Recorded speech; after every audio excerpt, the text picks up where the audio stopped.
My second question, sir, is there's been a lot of criticism of the Judicial Services Commission and the process through which judges have been vetted and appointed and disciplined or not.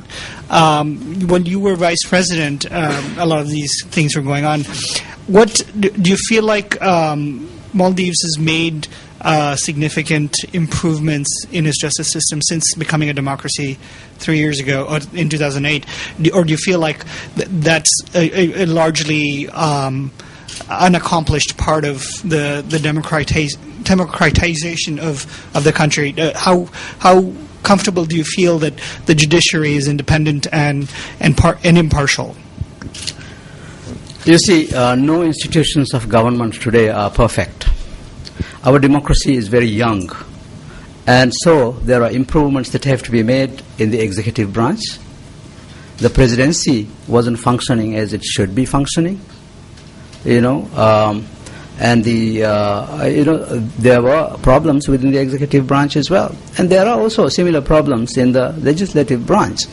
But under the constitution that we have today, we are required to respect the independence of the judiciary. Now, the former president, was involved in the appointment of the Supreme Court, and even then he exercised, extraordinary intervention to force the kind of Supreme Court that he wanted. The Judicial Service Commission has a number of very prominent people in it. Some of the best educated, best talented people in this country. That includes the Speaker of the Parliament, who was a former Foreign Minister. It includes the head of the Civil Service Commission, the Attorney General, and many educated people in there.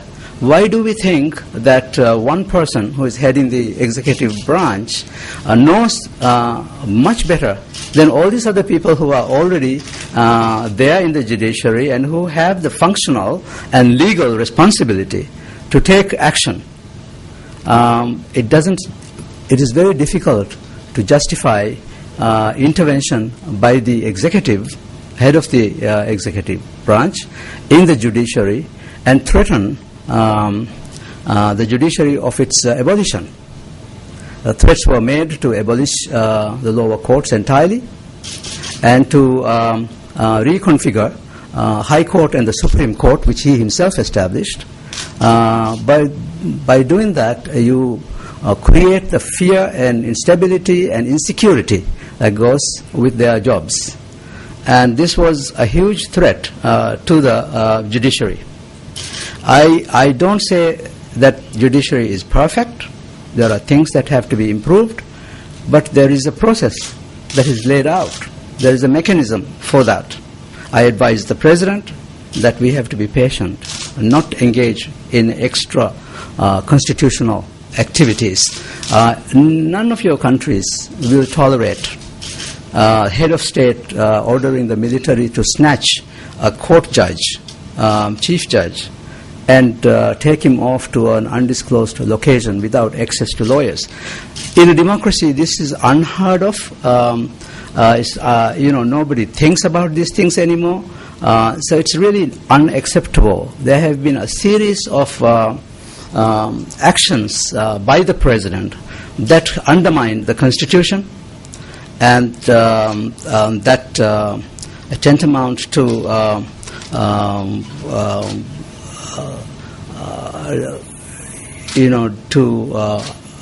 go against the Supreme Court Chief Justice's verdicts, and so on and so on. So this is not a single event, and what broke the camel's back was the snatching of a judge and keeping him in detention by the military. And the military was not happy with it either, because they were being issued unlawful orders. So, I mean, there is a pattern to this. although we are talking about democracy and justice and independence of the judiciary, upholding the rule of law, it is those of us who are in the leadership positions who have to demonstrate our commitment to democracy through our behaviors, through the actions and orders that we issue. So I can assure you that my government will never go against the Constitution. It will uphold the Constitution. It will uphold the rule of law and respect the separation of powers that is built into our Constitution. We are committed to democracy. Democracy didn't start 3 years ago. The struggle for democracy started long ago. We have all been part of that process.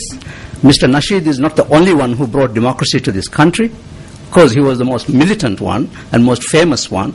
But there were many people in this country who struggled for democracy. And when Mr. Nasheed wanted to get elected, he didn't have support he needed. So he came to all of us for support. He came to me. I come from a different political party. And I supported him. We didn't win first round. Second round, we went and asked all the other political parties, and then we won. But as soon as we won, he decided to chase out everybody and go by himself. That was the beginning of a political situation that have grown and deepened in the country. So we need some healing here. And to do that, you need a bit of calm and quiet. And I am committed to this process. I know I have the capacity. I know I will be fair and allow this situation to improve. As an indication of my commitment, I have said that no one from my party will get a cabinet post. I will open all possibilities to all the other political parties, including MDP. And when I fill most of the positions, I will leave substantial positions for MDP, hoping that they will still come through. My hands are open, my hands are reached, and I hope that they will step down from the very confrontational and conflictual positions that they are taking. Of course, former President Nasheed is an important leader of MDP.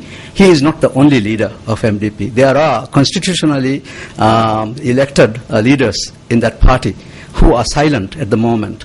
I have had discussions with some of them. I know there are intelligent people in MDP who are willing to work together for the interest of this country. It is irresponsible at this point to begin to escalate the situation and create conflict. This country is so vulnerable, geographically, economically, and socially. We are such a small society. We cannot allow conflict to exacerbate. I also know that there is a role for the law enforcement agencies to ease the situation.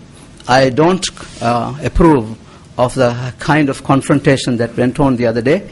It was regrettable, but still, when you have a crowd of people coming out, chanting public places to be burnt down, and then you see so much damage caused, the law enforcement agencies will have to action to stop it. Our priority is to establish law and order and security for everyone, and I am happy that we haven't had any more serious incidences in the country.